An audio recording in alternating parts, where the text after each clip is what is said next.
My adoptive mom secretly took the $200 my birth mother sent me every month for 6 years, until I exposed her lies and watched her world collapse. I'm Brandon, 18 male, and up until 3 months ago, I thought I had a pretty normal middle-class life. Decent house in the suburbs, both parents working professional jobs, comfortable but not rich. Nothing spectacular, but nothing to complain about either. Turns out my entire life was built on lies so big they'd make a politician blush. But before we get to the main event, let me set the stage for you. My adoptive dad, Frank, 52, male, is an accountant at a mid-sized firm downtown. The kind of guy who irons his khakis on Sunday nights and keeps his car maintenance records in a labeled binder. Meticulous to a fault, never late on a bill, never missed a tax deadline, probably has his funeral planned down to the hymn selections. His idea of living dangerously is buying the name brand cereal instead of store brand. Then there's Patricia, 49, female, my adoptive mom, real estate agent with a taste for the finer things that her commission checks couldn't quite support. Always dressed like she was showing $1 million property, even when she was just running to Target. Designer bags, salon hair, those shoes that cost more than my entire wardrobe. She had this way of making everything look effortless and expensive, even though I'd later learned they were drowning in credit card debt to maintain the image. Growing up, money was always this weird tension point in our house. Not like we were poor, but there was always this undercurrent of stress about it. Patricia would come home with shopping bags, and Frank would get this tight look around his mouth. They'd have these whispered arguments in the kitchen late at night, but they maintained the facade of upper-middle-class success pretty well to the outside world. Here's what I didn't know until recently. They'd been trying to have kids for 8 years before they adopted me. Fertility treatments, specialists, the whole 9 yards. Spent over $60,000 chasing that dream before they finally gave up and went the adoption route. That financial hole they dug trying to conceive, they never really climbed out of it. My childhood was fine. Not amazing, not terrible. Patricia was involved, but always kind of distant. Like she was playing the role of perfect mom without fully committing to the character. Frank was warmer, more present. He's the one who taught me to ride a bike, helped with homework, drove me to school when I missed the bus. But here's where things get interesting. I've been working since I was 14, started bagging groceries at the local supermarket, moved up to cashier by 15, eventually became a shift supervisor by 17, currently pulling about 25 hours a week while finishing my senior year of high school. Every penny I earned went into my own checking account that I opened myself as soon as I turned 16, and could do it without a parent CO signer. Because Patricia and Frank made it very clear that beyond the basics like food and shelter, I was on my own. Wanted new clothes? Get a job. Needed gas money? Get a job. Want to go to the movies with friends? Get a job. They framed it as teaching responsibility and preparing me for the real world. Cool. I can respect that. So I worked. By 18, I'd saved about $1,100. Not a fortune, but decent for a high school kid working part-time.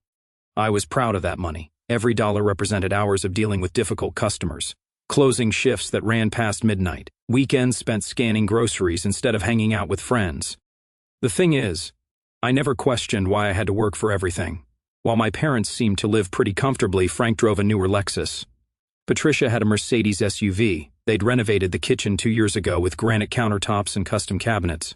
Redid the master bathroom last year with one of those rain shower heads and heated floors. Took a cruise to Alaska the summer before, but I was just a kid. I didn't know enough about money to realize the math didn't add up. That all changed 3 months ago at a random Tuesday dinner.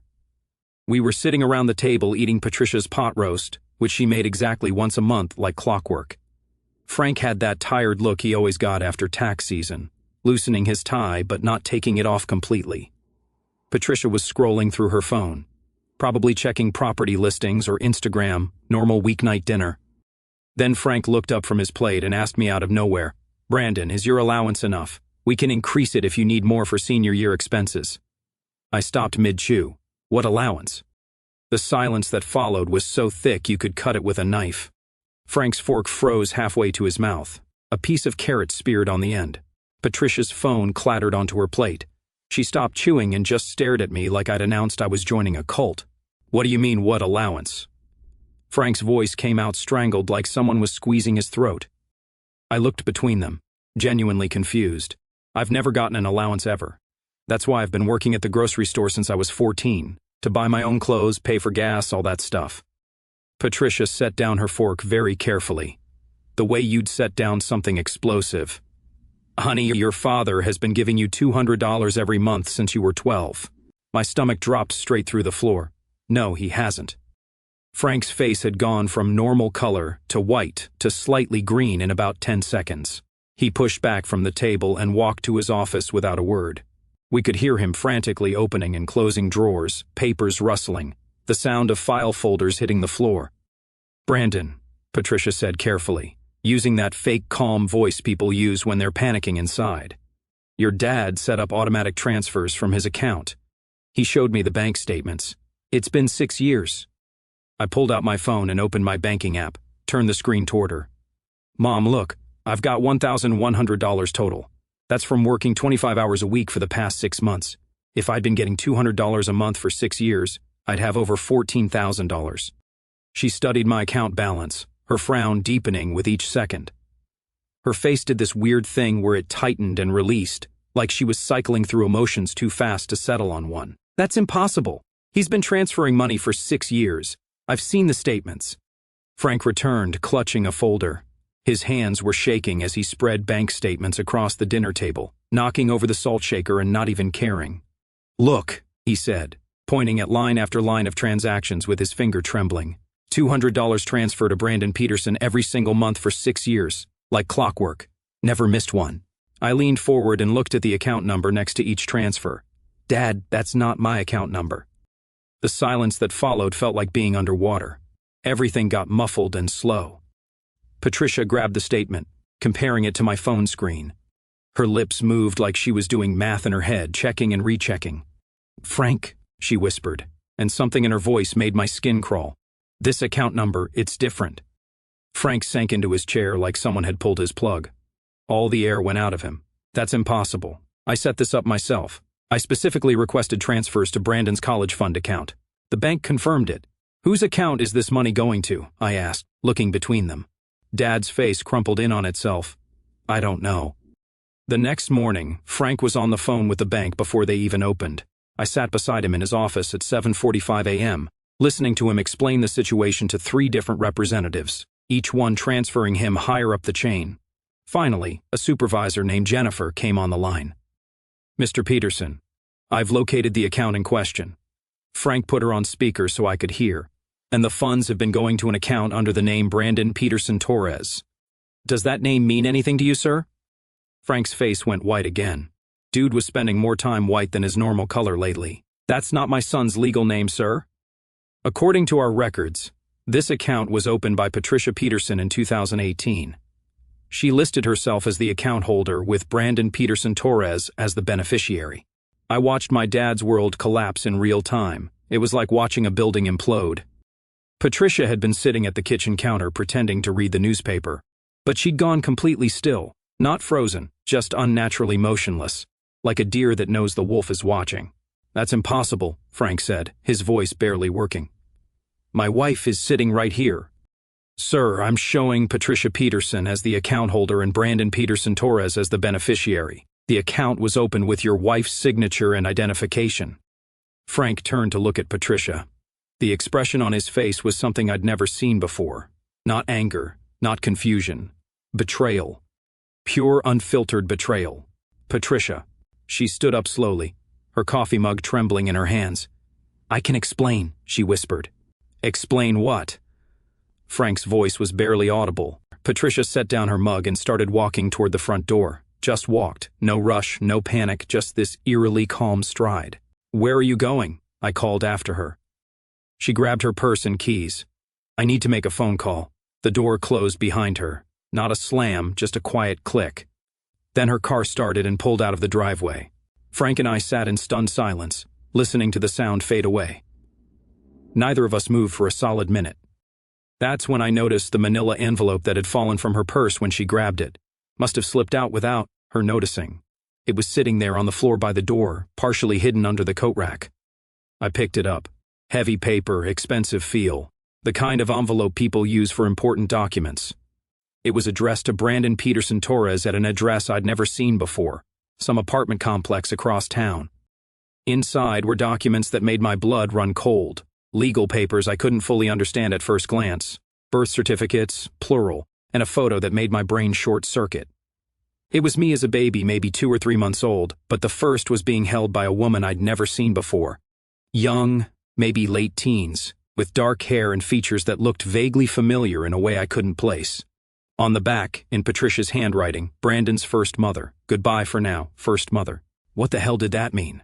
Dad, I said, my voice coming out weird and tight. You need to see this.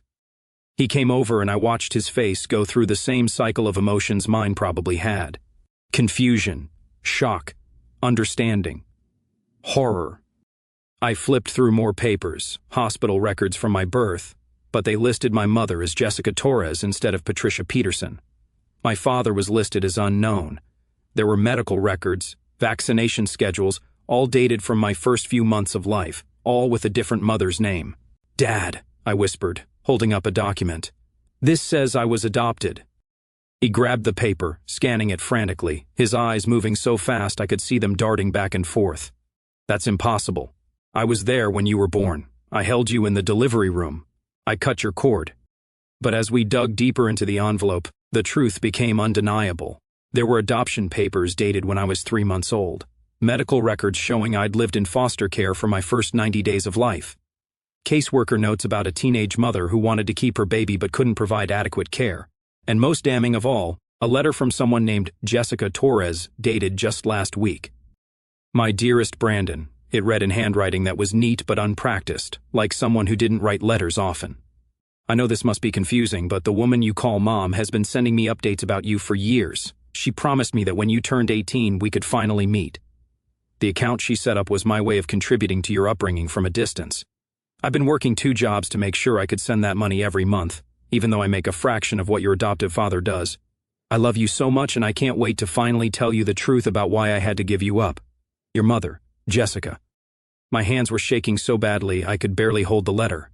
2 jobs. This woman I'd never met had been working 2 jobs to send me $200 a month for 6 years. That was $14,400. $14,400 that I never saw because Patricia had been intercepting it. Dad, I said, my voice breaking in a way it hadn't since I was 13. Did you know I was adopted? He stared at the papers for a long time. So long I thought maybe he hadn't heard me. Then he finally whispered yes. That one word hit harder than anything else that day. And you were okay with lying to me my entire life? I thought we were protecting you, he said. But his voice had no conviction behind it.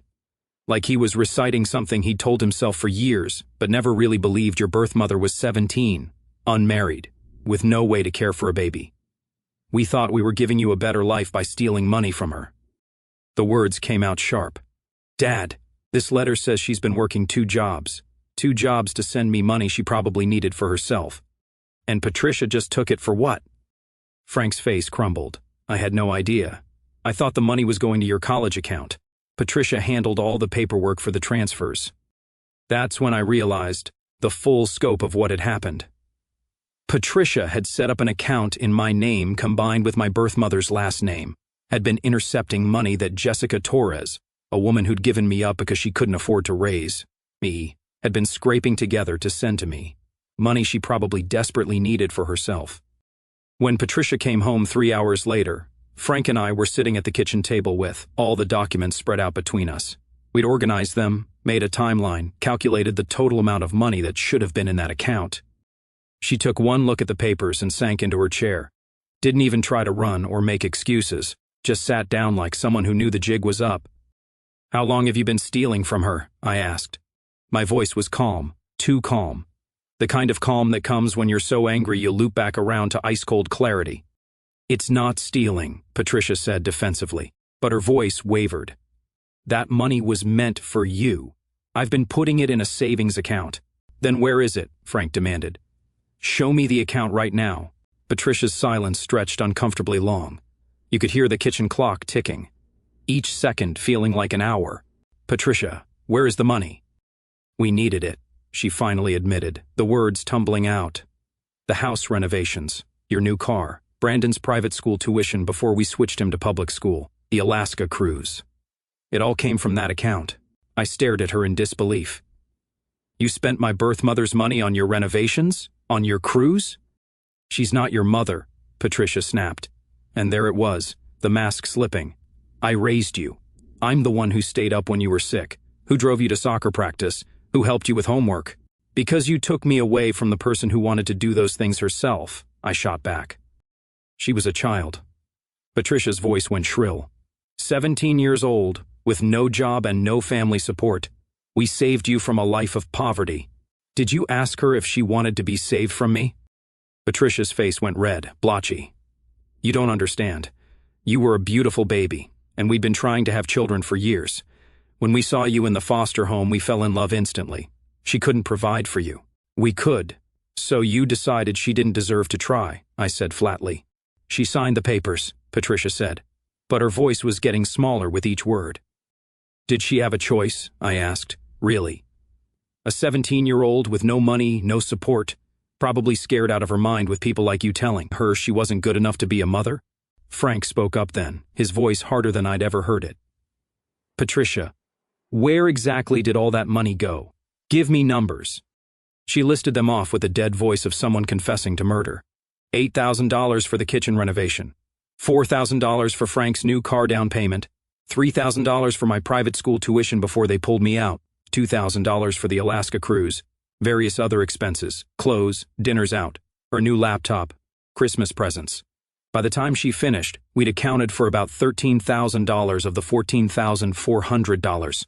And the rest? I asked. Gone, she whispered. Credit payments, bills, day-to-day expenses.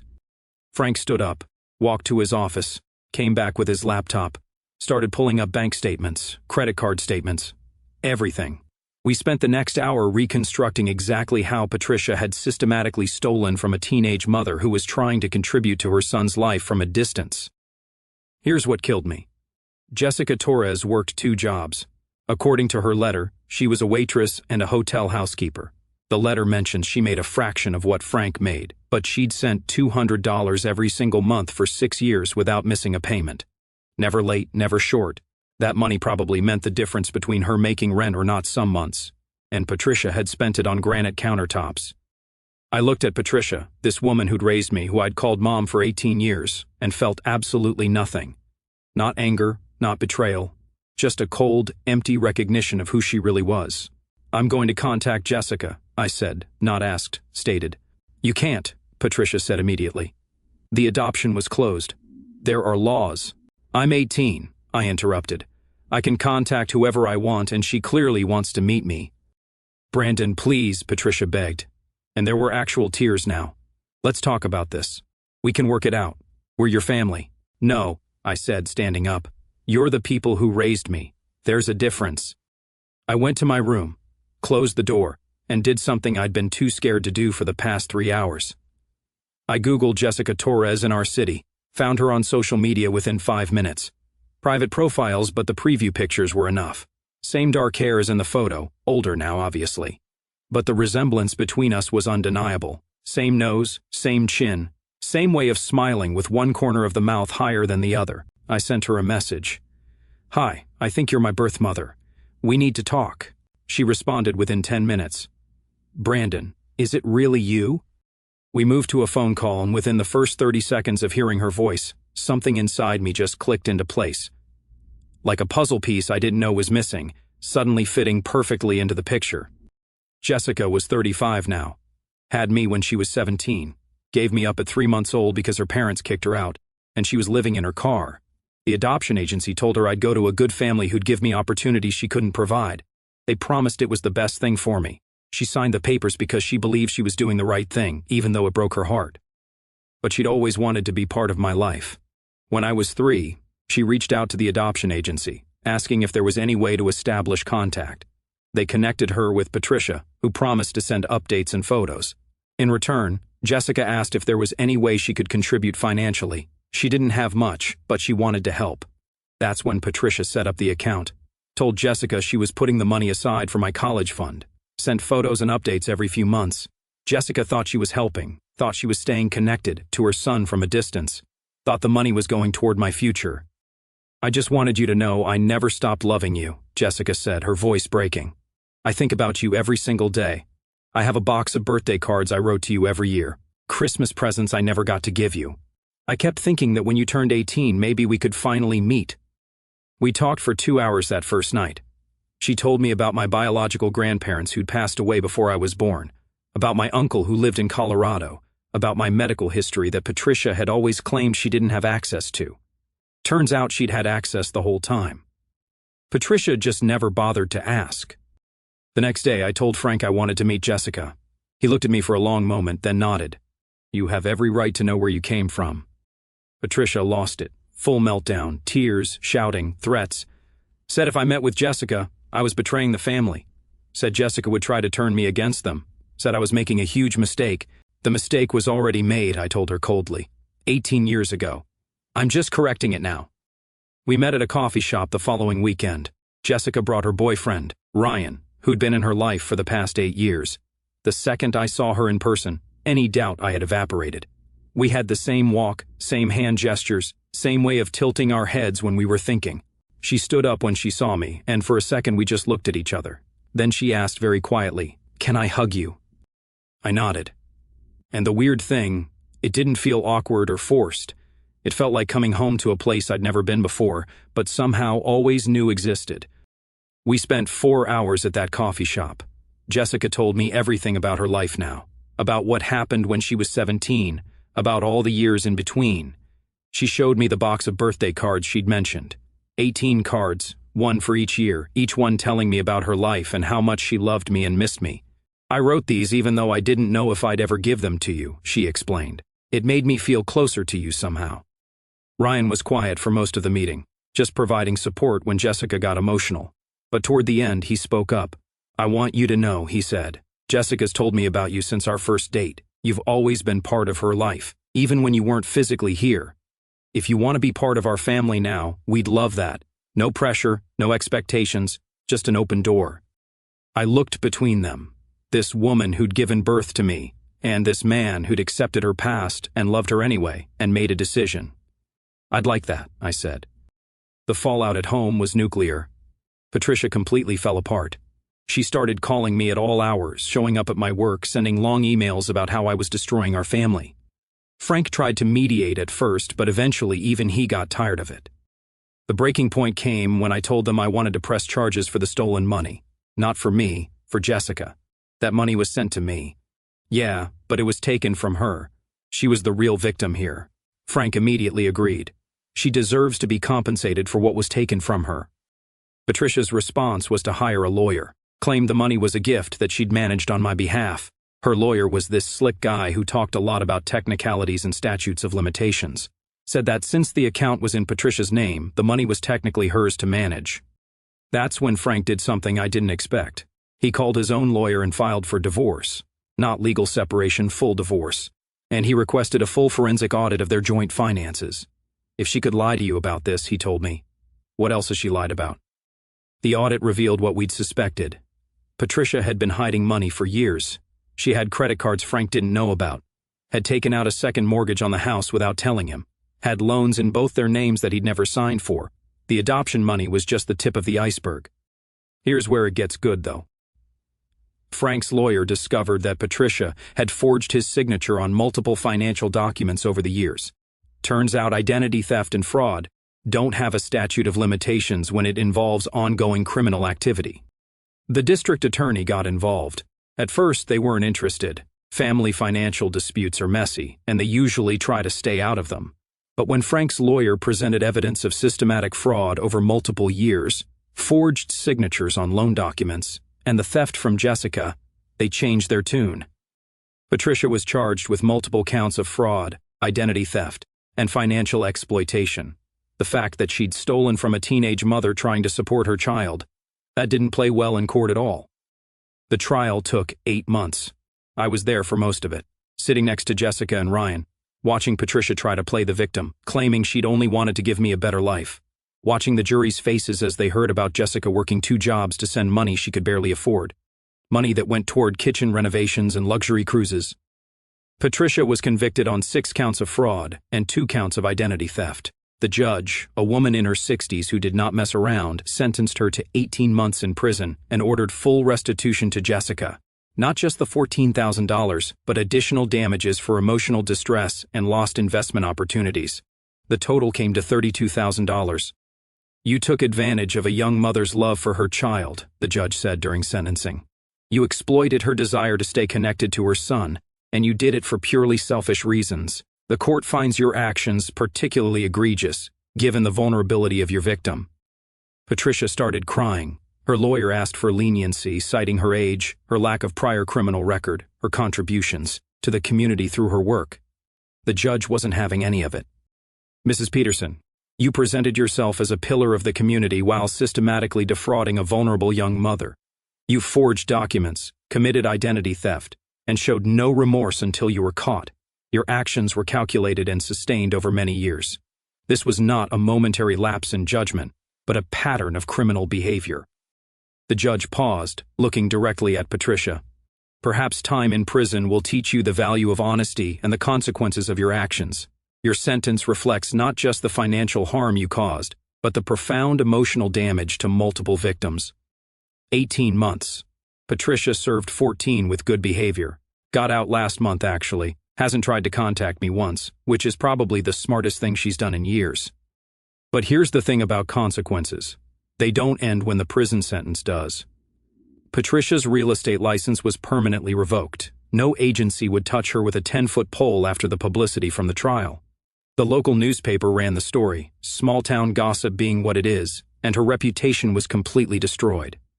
She tried to get hired at various retail stores, but background checks kept coming back with fraud convictions.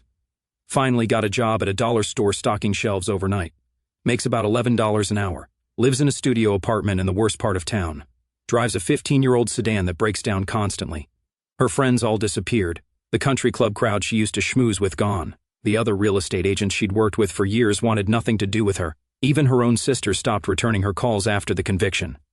Frank told me she showed up at his office once about 6 months after she got out of prison. Tried to talk to him, said she wanted to apologize, maybe work things out.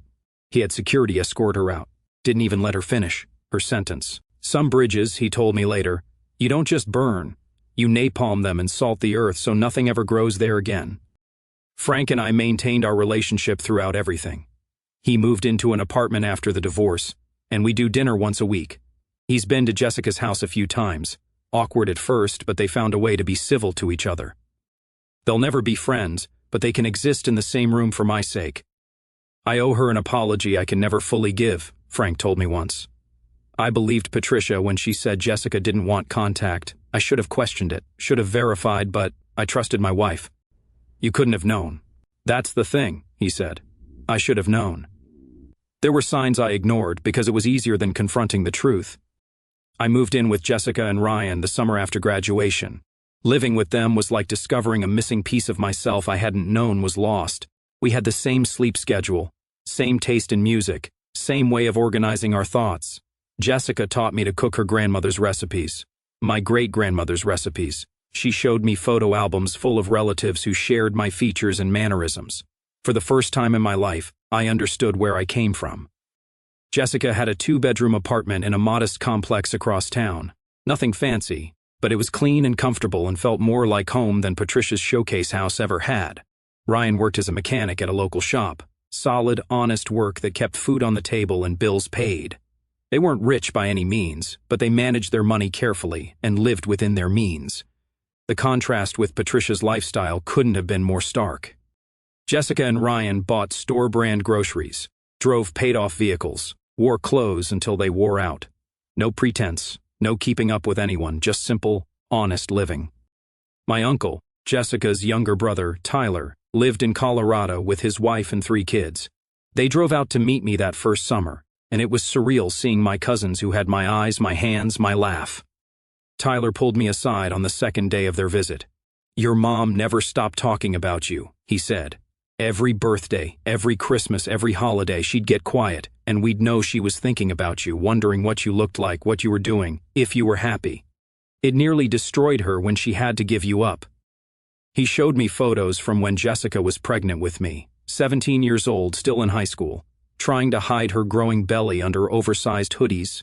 Photos of her in the hospital after I was born, holding me for those first 3 months before the adoption was finalized. The look on her face in those pictures, pure love, mixed with absolute heartbreak. She had to work 2 part-time jobs to afford the studio apartment they let her keep me in for those 90 days. Tyler explained she was going to drop out of school to work full-time, but social services told her she needed to finish high school if she wanted to keep custody. So she was juggling school, 2 jobs, and a newborn baby, all at 17. What happened? I asked. Exhaustion. She collapsed at work one day and they sent social services to check on you. Found her sleeping while you were crying because she'd literally worked herself past the point of consciousness. They said she was an unfit mother and that you deserved better. Gave her the option to place you for adoption voluntarily, or have you taken by force. My throat tightened. She didn't have a choice, not really. They made her believe she was doing the right thing, that you'd have opportunities with an adoptive family that she couldn't provide. And maybe that was true. Frank did provide for you financially, but Jessica could have given you something Patricia never did. Well, what's that? Truth. That conversation changed how I viewed everything. Patricia hadn't just stolen money, she'd stolen the narrative of my own life, made herself the hero, and Jessica, the irresponsible teen who'd given up her baby without a fight. But the reality was, Jessica had fought, had worked herself to collapse, trying to keep me, had signed those adoption papers believing she was giving me a better life. Then spent the next 18 years trying to stay connected in whatever small way Patricia would allow. That fall, I started at the local state university, majoring in social work. Decided I wanted to help other families avoid what we went through. Jessica was thrilled. Ryan helped me move into the dorms and both of them showed up to parents' weekend like it was the most natural thing in the world. Frank came too. Didn't coordinate with Jessica and Ryan, but somehow they all ended up at the same campus coffee shop at the same time. It was awkward for about 5 minutes. Then Ryan broke the ice by asking Frank about his work, and suddenly they were having an actual conversation. Your son's lucky to have 3 parents who care about him, Ryan said at one point. 2 parents, Frank corrected quietly. Patricia lost that right when she decided lying was more important than honesty. Now I'm halfway through my sophomore year. Jessica and I talk every day. She comes to my games, my presentations, every event she can make. Ryan's become like a stepfather to me. Steady, supportive, never trying to replace Frank, but carving out his own space in my life. I've met my biological uncle and his family, spend holidays with them. Jessica's cousin hosted Thanksgiving last year, and there were like 30 people there all wanting to meet me and hear my story. It was overwhelming, but in the best way. The money Jessica was awarded from the restitution, she refused to keep it. Put every penny into a college fund for me, and an account for future grandchildren she hopes to have someday. This money was always meant for you, she said. It's finally going where it should have gone in the first place. Frank set up a scholarship at my old high school for students from single-parent homes. His way of making amends, I guess. It's funded partly by his own money and partly by what he recovered from the divorce settlement. The scholarship is called the Jessica Torres Memorial Fund. Not because Jessica's dead, but because he wanted to memorialize the sacrifice she made as a young mother. Looking back, I realized that dinner conversation about the allowance was the moment my real life began. Everything before that was built on lies, no matter how well-intentioned. Sure, Patricia kept me fed and housed and educated, but she also stole from a woman who had nothing. She lied to everyone around her. She prioritized her image and comfort over basic human decency. Jessica likes to joke that she was paying my allowance all along.